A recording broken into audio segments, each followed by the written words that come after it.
And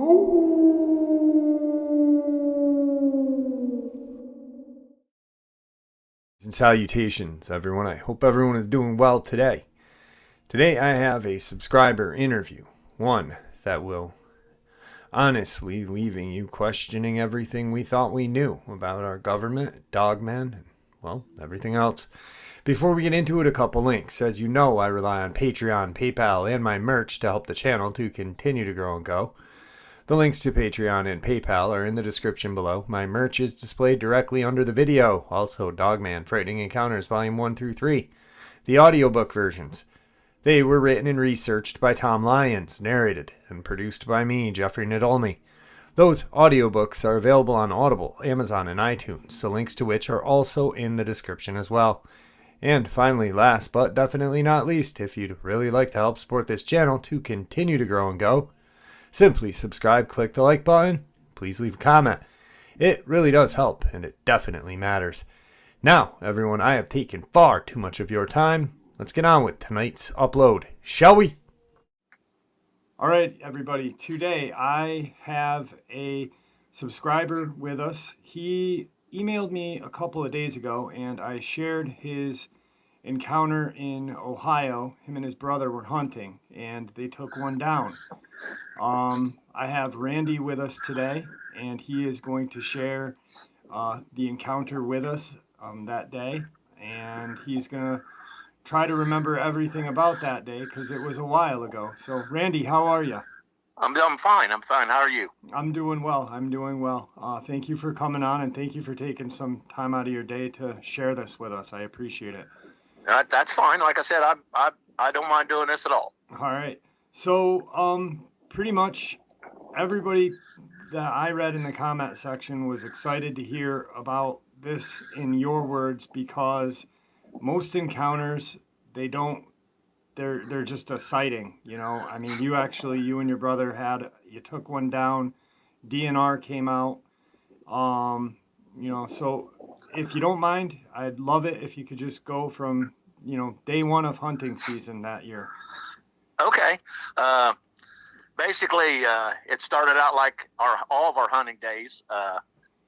We start out here about 5:30, and we live about, 10-minute drive, 15-minute drive away. We took an old Jeep that we've always used for hunting, and we went down there and we done our hunting. It wasn't the first day of deer season. It was the second day of deer season. The first day, my son hunted with us, and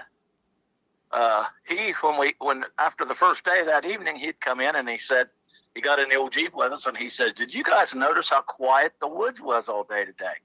And my brother looked around and he said, "Yeah, I never noticed that, but yes, it was. It was very quiet all day." So we come home, and the next day we got up again 5:30 and go down to get on there. But my son had went with his father to go hunt that day, and me and my brother had went down and got in the woods, and basically we hunt in the same spot every time. I hunt. Usually there's an old tree there that fell over, and I set on it.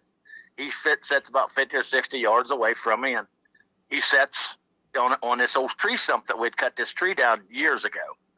And this farm that we hunted on was rented by my uncle, and I've hunted on this farm ever since I was 13 years old. I've hunted on it. So I hunted on it since 1966. Okay. And the farm is always, up until even to this day, it's farmed by a relative of mine, So I still have access to hunt and all that. So anyhow, we was sitting there, and got there about 5:30 or so, a little bit after 5:30, and got on our stands. We sat there, and I did notice that morning that it was real quiet. And my brother, like I said, he was out 50 or 60 yards away. We were both sitting kind of along the edge of the woods, but we could see out into this cornfield that our uncle had just shelled some corn out of. And we were sitting there, and morning wears on, and about 10:30, I heard my brother shoot. So I stepped out, and when I stepped out, I thought, well, there was a deer there, and he was shooting at, maybe I'd get a shot at another one. Right. And when I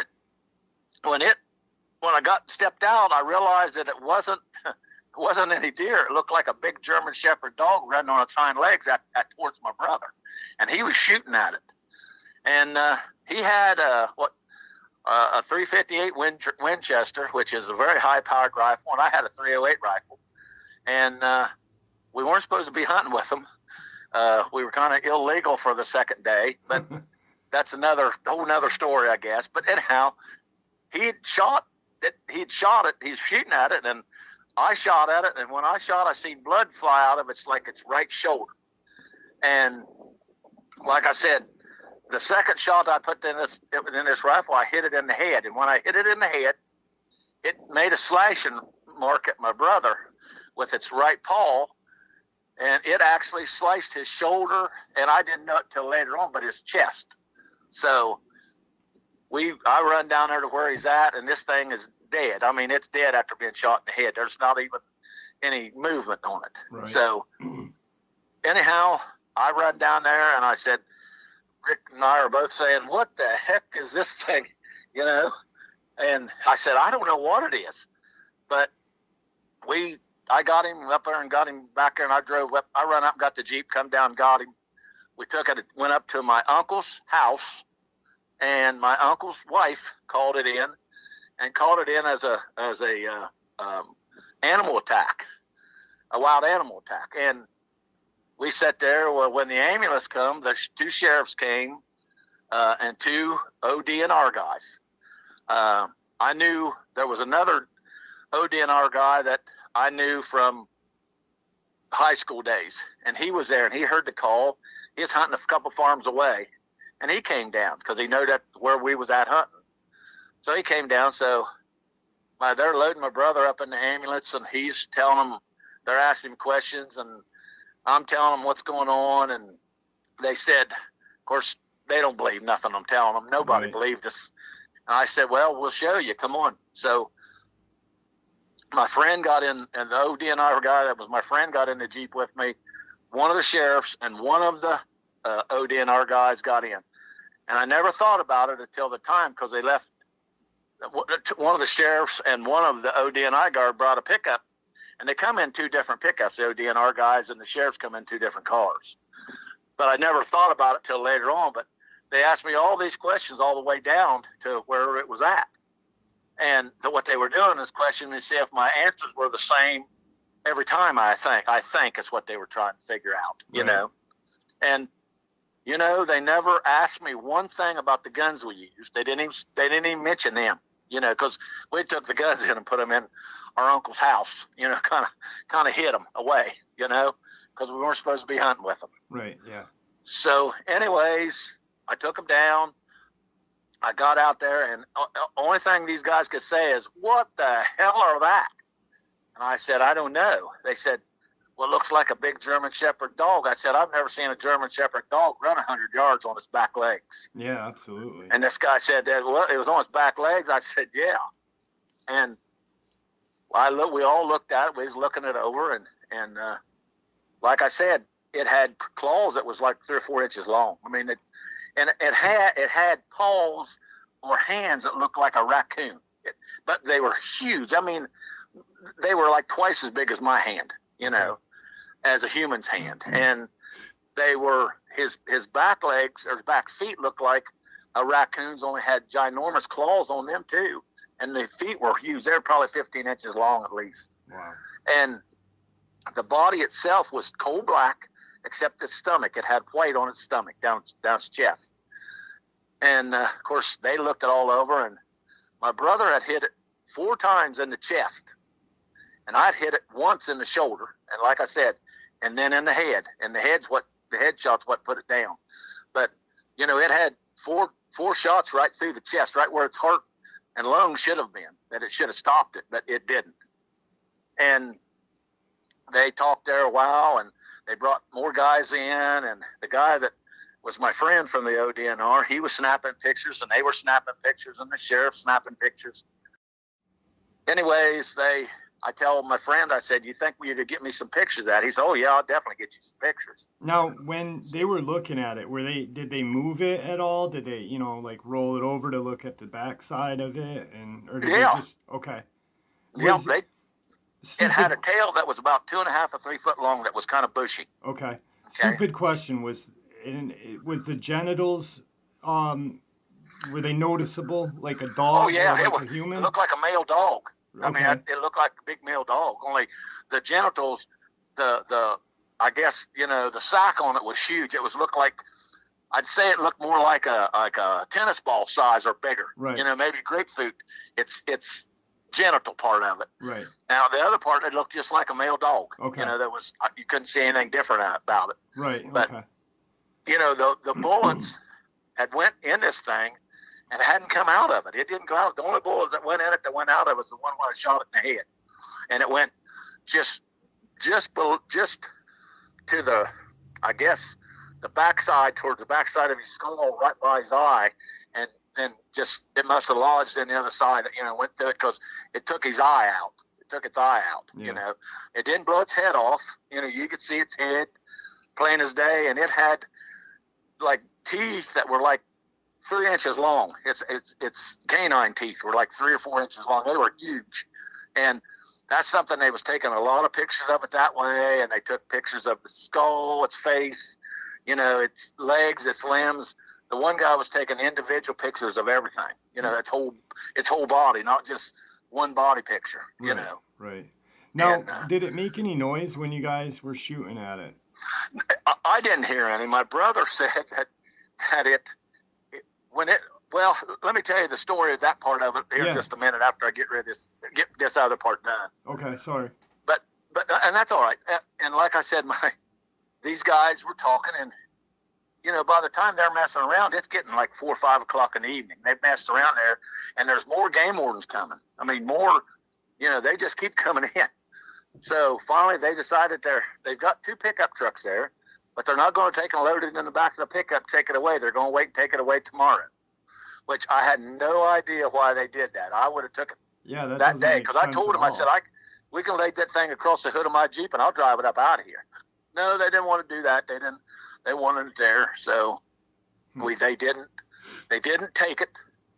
They had a new guy that was from the ODNR. They said, you stay here tonight and watch this thing. Okay. So we got moved around till he could pull up. He was about 40 feet from it, and so he could shine his headlights on it at night. Okay.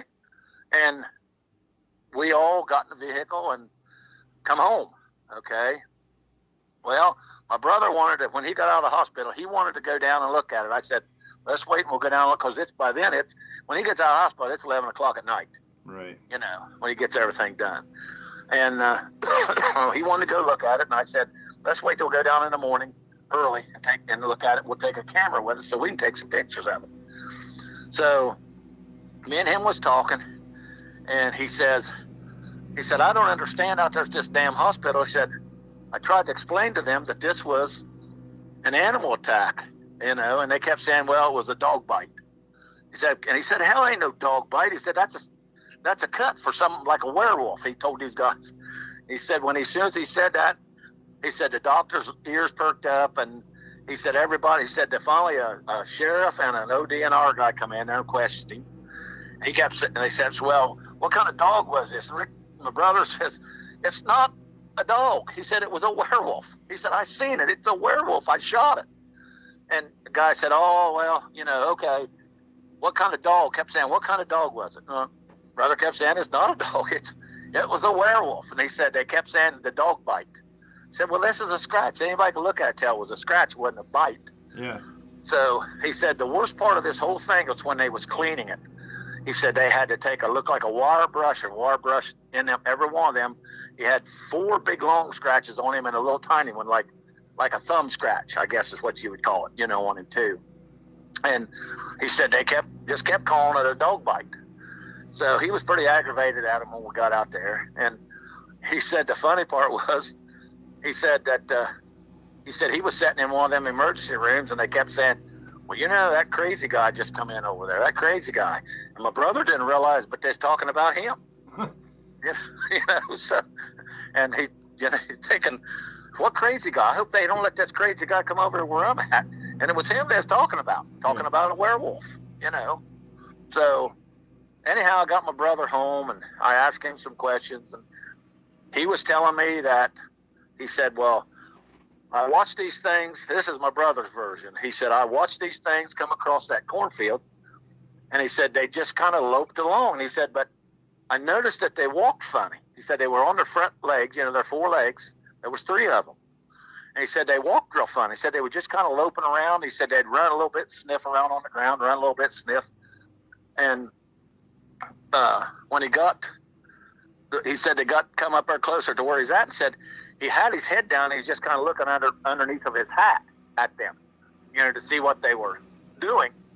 And he said, pretty soon, he said, he realized how big they really were. He said, these things were huge. And he said, at first he thought it was just the neighbors.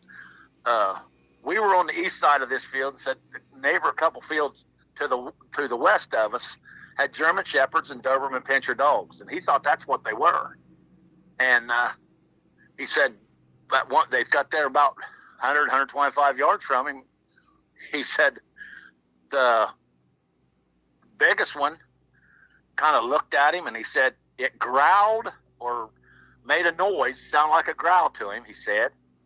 And he said when it done that, he said he took the safety off his gun because he said he thought this thing going to come chasing after him. But he said as soon as he growled, the other two run like more to the south, running away from him. And said this one stood up on his hind legs and come right straight at him, running right straight at him. And then from then on, that's when I got involved and shot. He was shooting at it, and I was shooting at it. I never saw the other two, but he said there was three of them together at the time. So anyhow, we're getting ready to go back down there the next day and to look at it. And the game warden guy, the new guy, he's sitting up there at my uncle's house on the phone. They're yelling back and forth, and I couldn't figure out what was going on. My uncle come out of the house, and they said that thing's going. I said, what? Said, that thing's going. Said, it ain't down there. I said, I know it was dead. I said, it couldn't have got up and walked away. It was dead. Right. And so he come and said that the game warden boy didn't know what happened. He said he heard growls and howls and screeches that night after, way after dark. He said it started around midnight and happened till like 1 or 2 o'clock in the morning. And he said when it finally stopped, said he kind of laid back there and said he kept turning his lights on and off because he had the vehicle running. Said he kept turning the vehicle lights on just to see if anything was there with it. Said he never saw anything. Said about 4 or 5 o'clock in the morning, he went to sleep, fell asleep in the car. And said when he woke up at 8 o'clock, it was gone. It wasn't there anymore. And he said he had marks, strange marks like handprints or paw prints or something on both doors, like it tried to open up the doors on his vehicle, on the latches of his vehicle. Right. And he said that was what scared him more than anything. So he come up out of there. But then of course, all the game wardens guys come down there, and they thought me and Rick took it. And they thought me and Rick had taken it. And we, like I said, we wasn't even back down there now, Yeah. So we everything just kind of went to quiet, and you never heard anything more about it for a long time. And about, I don't know, 2 or 3 weeks later, there was a black SUV sitting down into my brother's driveway. When my brother would drive down there to see who they was, they'd take off and run away, leave. So one evening I went down to try to see them. They'd done the same thing, run away. So they didn't know that I had another way out of my driveway. And I went around the road and come around in front of them, pulled up in front of them so they couldn't get out. And my brother walked down over the hill. And we jumped out and we asked these guys what was they doing there. And the guy said, well, this is the first time we ever been here. So we're looking for and named some kind of bogus ass road that there ain't no road around here even close to that, Yeah. So we talked to this guy. I said, well, you're going to have to stick around here until we find out what's going on. I said, I want to see some ID and stuff. Well, the guy didn't want to hand me his ID or give me his identification. So by then I took and had lost all my mind or temperature or whatever. And I told him, I pulled a pistol out of my pocket and told him, I said, well, if you don't, I said, we're going to just end it right here. So then he handed the things out or tried to hand it out to me, and I made him throw it out they made them throw them out on the ground on the passenger side where my brother was. And there had some kind of a AIC or ASI or ASSI or something that said on their IDs, which I think they was bogus, you know. Right. So anyhow, I don't know, a few weeks later, they was there again. And my brother went down this time and they said, well, we're still lost. We can't find this road. Well, my brother said, there ain't no name or ain't no road around there like that. And by that name, there's not even, said, you're not even close to anything in that name. So anyhow, my brother had went back in the field, and we went back there one time and behind his house in a field, and we were shooting guns, and we come across a guy in a camouflaged uniform and or like camouflage clothing. And he was just laying back in there, and Rick said, I walked over and I said, what are you doing in here, buddy? He said, oh, I was back here hunting turkeys. I said, well, it ain't turkey season. What are you doing in here? I said, you're on the wrong piece of property. Well, I'm supposed to be over here on these other people's property then. I said, who are you supposed to be on? Well, he couldn't tell me the name of the farmer. So it was some kind of a bogus bullshit deal that they were watching my brother and I. That's what it was.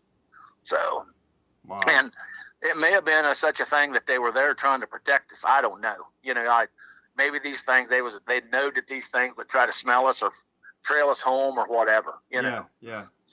So I really don't know anymore, you know. Yeah, you can't. I mean, you don't really know. I've heard so many encounters where, you know, the whatever they are, whoever they are, you know, go follow the people home to protect them, or is it to scare them, or you don't really know. Keep them quiet. It's definitely crazy. I was trying to put together like ASI or you know, and I'm like animal service investigation or something like that, or you know. But now, what was their demeanor like? Were they, you know, I mean, before you obviously pulled out your pistol on them, were they? Well, before they were okay. They were courteous and nice and all that. But when I told them, I said, well, I need to see some ID, then their attitude sort of changed. Right. And when their attitude changed, I thought the guy was going to try to drive around my vehicle because I had to pull in front of their car. And my brother had of course they didn't know, but my brother had a pistol on him too, and he had it behind his back. And I just pulled my pistol out and said, boys, I'm telling you, it's just going to happen unless I don't get some information. Yeah.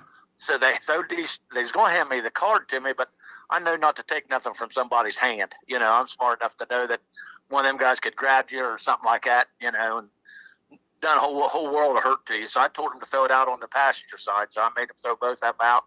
Don't know their names.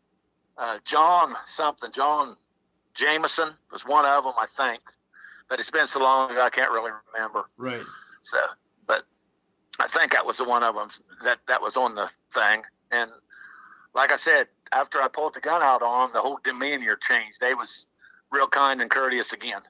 So, you know, and I wasn't going to do anything, I'm going to tell you, but I was just so fed up with trying to ask these, you know, this went on for like 2 or 3 weeks that we tried to pull down there.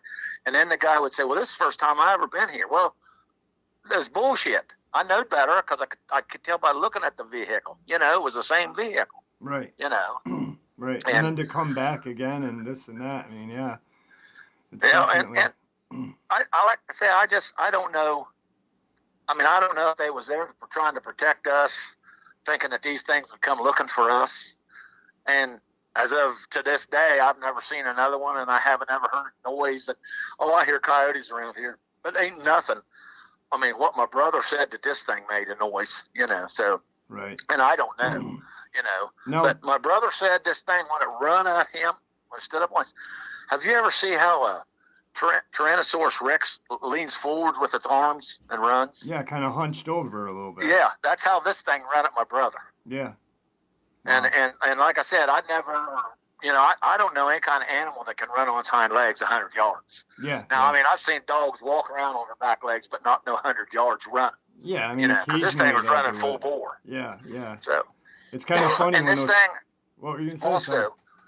this thing closed that 100 or 125 yards in, I mean, like milliseconds. I mean, it probably covered that 100 yards in 5 or 6 seconds. Now You know, from the first. the other two, what did they do? They just kind of Well, veered off? my brother said that when this thing growled, they took off running to my brother's right. Okay. So they was running on down towards the side of the river. And the one, like Rick said, like my brother said, he just stood up. When he stood up, he just, and Rick said it was the weirdest thing. Said this thing grinned at him or smiled at him before he come chasing after him. Said it was, said, I don't know if it was when he was showing me his teeth or if he just thought, well, here's a meal. He said he to this day, he said he doesn't know why that thing would smile at him. But he said it just smiled at him like it was grinning at him, you know. And like I said, and I think if my brother had been there by himself, he would have, Right. you know. Yeah. But I don't know. What do you now? You've been hunting all your life, so I'm assuming that you can estimate a weight. You know, what would you say this thing weighed? Oh, I'd say the thing weighed 500 pounds, 450, 500 pounds, easy. It's big. Right. It's like, I mean, it was 7.5 feet tall. It was nothing but muscle. I mean, it was, I'll tell you, it looked like not really so much like a bodybuilder, but like a real, well-built man. You know, Okay. its body did, you know, down at its hips, it was kind of, you know, like thinned down, you know, like bodybuilders get. And, the legs were real muscly. I mean, the legs were like beefcake legs. You know, the back legs was. Now the front legs weren't so big, but they were way longer than the rear legs. Okay. This thing was, and like I said, my brother, you know, he actually gave up hunting after that. But I never have. I've kept hunting. But the only thing that changed about me, I never hunted on the ground again. I built me a tree stand. So I come up off the ground, you know. So yeah, definitely a smart decision. Well, I always felt I was, and I'm gonna tell you right now, I've never went no place that I don't have firepower. I've got, you know, we reloaded all of our own bullets at that time, and we put, you know, high powered powder in them. You know, we was making something that would shoot a long ways and had a lot of power, and I'm glad we did that day. You know, so. I don't know what would have happened if I'd missed that shot as far as shooting at his head when I shot at his head and would have missed, because I'm afraid my brother had been in a whole world of hurt and so would I. Yeah, absolutely. So. Absolutely. But like I said, I've hunted this farm for a long, long time. I've never, ever heard a noise. I've never, ever seen anything like that before. I've seen dogs there before. I mean, I go down there a lot of times in the fall of the year after it's frosted and stuff and just walk through the woods. I still do that today. Right. You know, but I don't never go without a gun. I always take something that's got a lot of, you know, it's got some oomph to it, I guess. Yeah, you know? yeah. And you were saying in the narration part that you sent me, your buddy that was in the ODNR, he ironically, or you know, lost the pictures. Well, what he said was the pictures didn't develop. Okay, yeah. So, you know, which I think it was bullshit. And I've asked him. He's retired now, so and I ask him all the time if he still got them pictures. He'll say he doesn't. And today he says, I don't know what you're talking about. That's just, you know, that's what he says. He doesn't know what I'm talking about. I said, well, what about that big werewolf looking thing we shot? Well, I don't remember that. He said, it's been so long ago, I don't remember. Now, you know, you'd remember something like that. Yeah. I don't care who you are, you know. So, but it's you know, typical, I guess, your government at work trying to tell everybody that there's no such a thing. And I call it a werewolf because it looked like, I don't know if any of you guys seen the Van Helsing werewolves in the Van Helsing movie. That's exactly what it looked like. When Right. Old Van Helsing's turned into the werewolf, them ears on top of its head and that muzzle, them two things could have passed for each other. I'm telling you, it could have passed for the same thing. Right. So, and your brother, that's kind of funny too, because I'm just thinking about how, you know, your friend there, he kind of just washed it away, but maybe like the DNR and the sheriff and everybody, they kind of got together and, you know, phoned the hospital and said, hey, label this a bite, we don't want any paper trail on this, and that's why they were so adamant about, what kind of bite, what this and what that, and, just the Well, government and media bullshit. yeah, well, and that's what me and my brother have always said, because like he said this wasn't a bite. He said a werewolf scratched me with its front claws. He said this is a werewolf. And he said I was adamant about telling him. I said write that down, that this was a werewolf attack. And people look at him like he's crazy, and that's one of the reasons I think that he doesn't want to talk about it anymore. Yeah. I truly think that he thinks that, he's 5 years younger than me, so he's 62, and he just want to kind of let it go. He doesn't really give a shit about it, I think, anymore, And like I said, his kids, his grandkids, his wife that he has now knows nothing about it, The only person that really knew anything about it was his first wife, and my second wife knew about it, and our mother. That's the only ones that ever, you're the first person I've ever told this story to. And I mean, I know it sounds crazy, but it happened. We was there. I mean, seen this thing, and like I said, it probably weighed 450, 500. It was the biggest, it looked like, I don't know, like a calf, like a half-grown calf. Okay. Is how big it was, I mean, it was huge. Yeah, absolutely. And like I said, it had a kind of a bushy tail. It was basically all black. I mean, this thing was so black that it was black. I mean, if it would have been nighttime, you couldn't have seen this thing. That's how black it was. Yeah. And another thing I would say about that scratch or that cut on my brother, he said that the reason they wanted to clean it so well is, he said, when they started cleaning it, it had dead meat that was left in it. Oh, not from my brother, but from the claws, evidently, of this thing. Yeah. Bacteria and shit like that. Yeah. Oh yeah, and that's what said. They cleaned it and they give him, I forget how many different shots, and all that stuff, and pain medicine. Like he said, he wasn't in any pain. Like he told him, he said, this doesn't hurt. He said, this isn't hurt. Yeah. So that's strange. I mean, if you think about it, a gash, any kind of gash, it hurts after a while, wow, that's definitely weird. I'm thinking, because you were talking about how the other two ran to the right, and to the right, you said, if I heard you correctly, is a river. I'm thinking that you guys were just in the wrong spot, it was a chance crossing, that these were heading toward the river to use the river edge there to travel.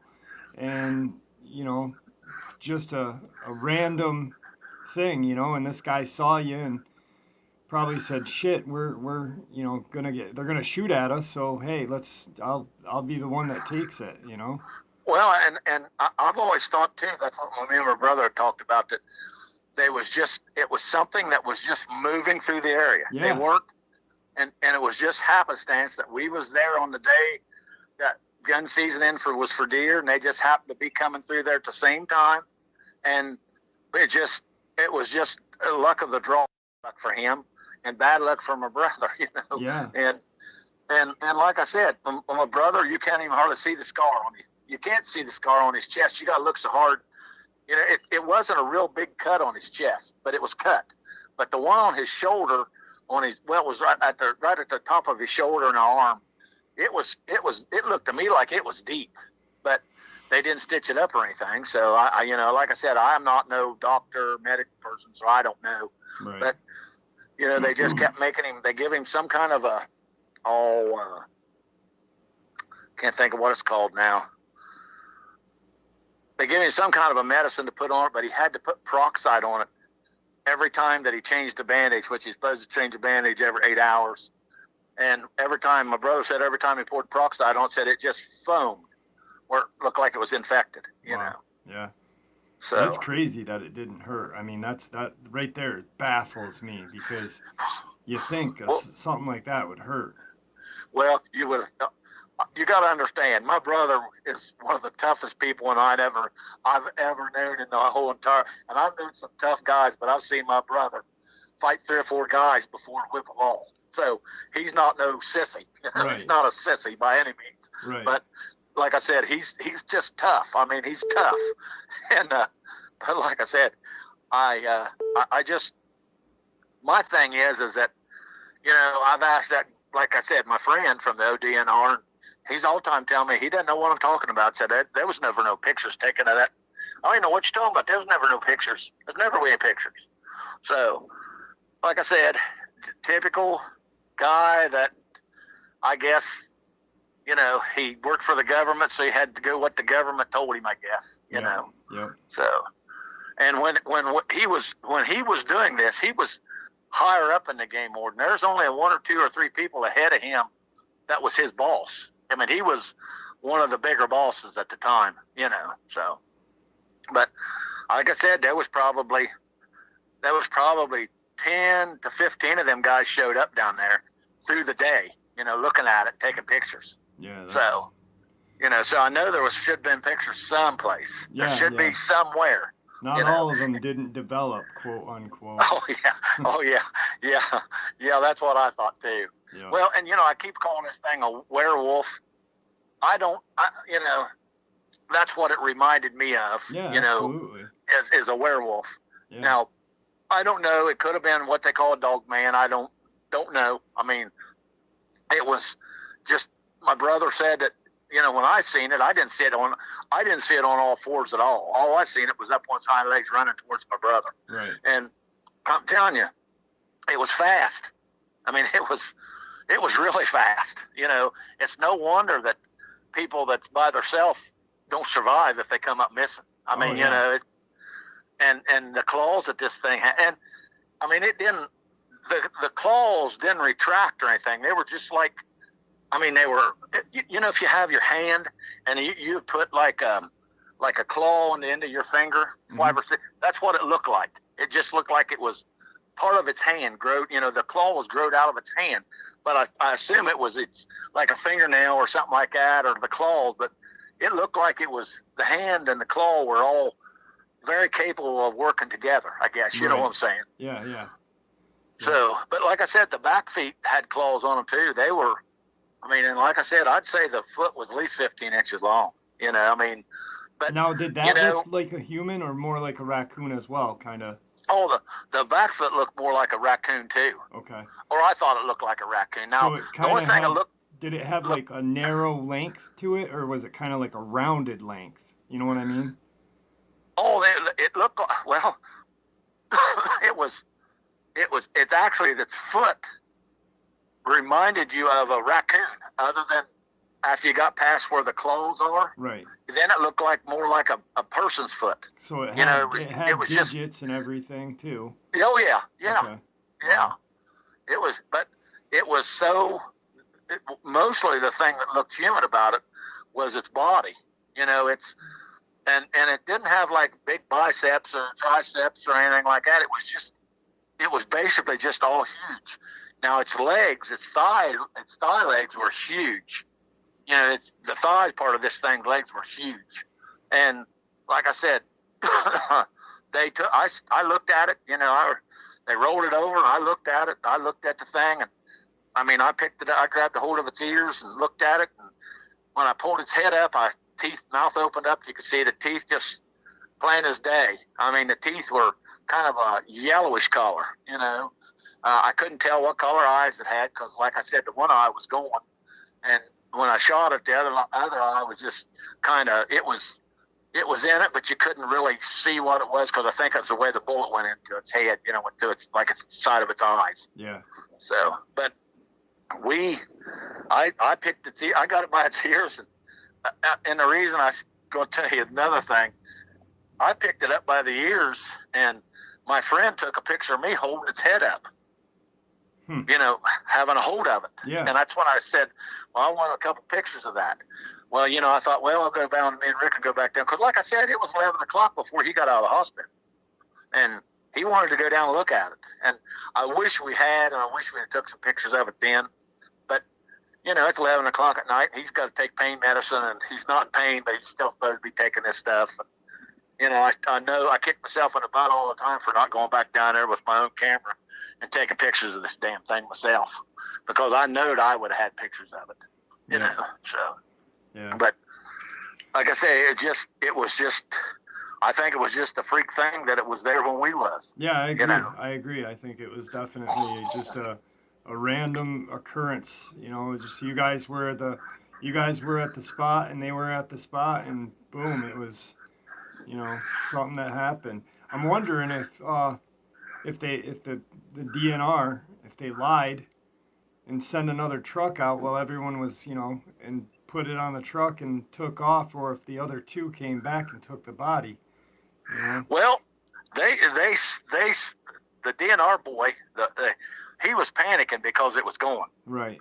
And I would have thought that if another truck had come down there and got this thing, that he wouldn't have been a big panic. He would have left. He wouldn't have stayed there overnight. Yeah, they wouldn't have done that. He'd have said, "Oh, they come down, got it, and left," and that'd been the end of it. But this boy was panicking because this thing was tucked out from underneath his nose, and I believe, my own personal opinion is, I believe that the other two things, or however many was there, they may have been more than two. I mean, it's just that my brother seen three of them. Right. But I just keep thinking that the other two came back and got them. Yeah. Got it, drug it off. Is what I think. Yeah, not leave one behind. Makes sense. Well, and down there in them woods, there's places you can't crawl through. It's just that thick that you can't even crawl through. So, I mean, they could get something, dig a little small hole and throw something in a hole and kind of cover it up, and you'd never know it was ever there. Put leaves and stuff back over it. And I think these things are smart. I think these things are smarter than people would ever give you credit for. But I don't understand. My thing is, like my brother said, he would have never shot at this thing. He would have never shot at him. He said, because he was just thinking they was great, big, huge dogs. He said, if that thing hadn't stood up on its hind legs and charged, he said he'd never shot at it. Right. But like I said, this thing probably didn't know that. I still think that he's seen Rick sit there thinking that it's going to be a free meal. Yeah. So, it was going to be an easy meal for him, and I also think sometimes that my brother said that the two run off to the right. I just kind of wonder, because we never seen them, or I never seen them. He never seen them after they took off running. I just wonder if they wasn't coming around trying to circle around, get in behind my brother. Yeah. Yeah, that's absolutely, I mean, they was trying to circle, Yep. to get, for an ambush type thing, Yeah, because if you didn't see them, chances are they might not have seen you. The second they heard your shots coming from a distance, they probably got the better idea to take off. As I hope you all enjoyed today's interview as much as I enjoyed sharing it with you. With that, I want to thank you very much, and may the Great Spirit be with you all, and may He guide us down that path that we call life.